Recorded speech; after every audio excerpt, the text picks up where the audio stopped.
ఒకప్పుడు ప్రేమ అంటే నాకు నచ్చడం అనుకున్నాను. ఎదుటి వాళ్ళకి నచ్చేలా మనల్ని మార్చుకోవడం అని తెలిసింది. అడ్జస్ట్ అయితే బాధపడతాం అనుకున్నాను. అసలు ప్రేమ ఉన్న చోట అడ్జస్ట్మెంట్లే ఉండవని తెలిసింది. ఇద్దరు పర్ఫెక్ట్ పీపుల్ మధ్య జరిగేదే పెళ్ళి అనుకున్నాను. ఒకరికొకరు పర్ఫెక్ట్ అవడమే పెళ్ళని తెలిసింది.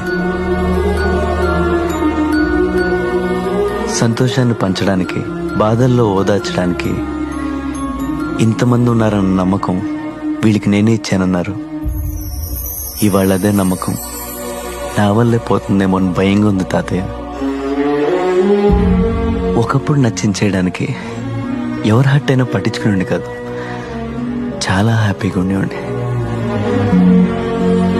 ఇప్పుడు ఎవరిని హట్ చేయకూడదు, అందరినీ హ్యాపీగా చూడాలంటే బాధ ఎందుకు వస్తుందో అర్థం అవ్వట్లేదు.